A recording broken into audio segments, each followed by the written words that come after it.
les ministères des Finances ne travaillent qu'avec ce que le pays produit.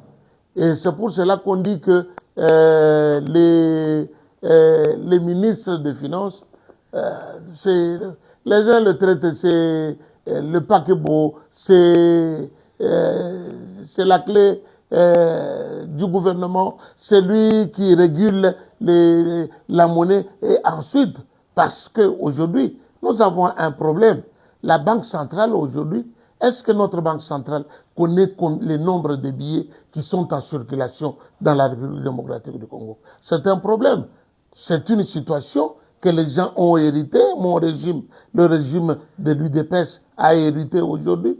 Et aujourd'hui, on devait laisser les ministres des Finances utiliser ce qu'ils trouvent à la banque pour canaliser et capitaliser, et surtout que nous sommes en programme avec les institutions de Bretton Woods, savoir ce que nous sortons, ce que nous gardons progressivement. Nous avons aussi les aléas dus à la guerre et à la numérisation ou bien la mécanisation des nouvelles unités et tout ça. Et tout ce qu'il y a eu, c'est un pactole, un grand pactole qui doit se faire.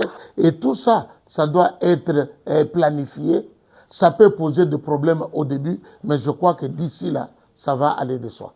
Je me dis que n'importe qui que ce soit, qu'il tombe du ciel, s'il est là, il applique la politique du gouvernement. Monsieur Doudou n'est pas venu avec un paquet d'argent de celui qu'il est en train de faire une politique pour toute la République.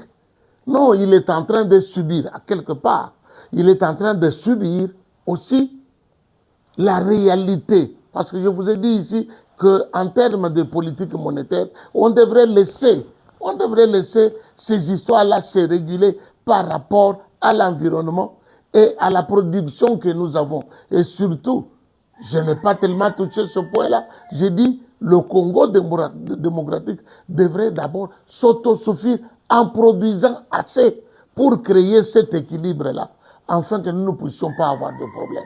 Le ministre n'est là que pour exécuter les ordres du gouvernement. Il a bien sûr des propositions à donner, mais aujourd'hui, qu'on prenne Jésus-Christ, le parfait, qu'on prenne quelqu'un d'autre qu'on le place là-bas, je crois qu'il ne saura pas faire plus que Doudou qui est là. Non, ça arrive. Et vous savez, le salaire, c'est un droit. Ce n'est pas une aumône. Et quand on commence à travailler le premier, on est rémunéré le 30. Que les gens prennent leur mal en patience, il promet, mais il promet par rapport à la politique du gouvernement, par rapport à ce que l'État produit. Quand on produit, on lui donne et il redistribue selon les nécessités, selon les priorités. Aujourd'hui, nous avons un problème récurrent de la guerre.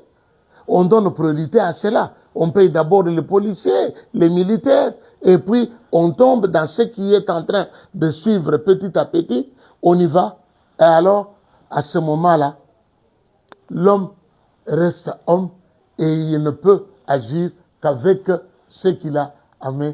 Nous le disons et nous ne les justifions pas, mais nous les soutenons afin qu'ils puissent faire mieux d'ici là.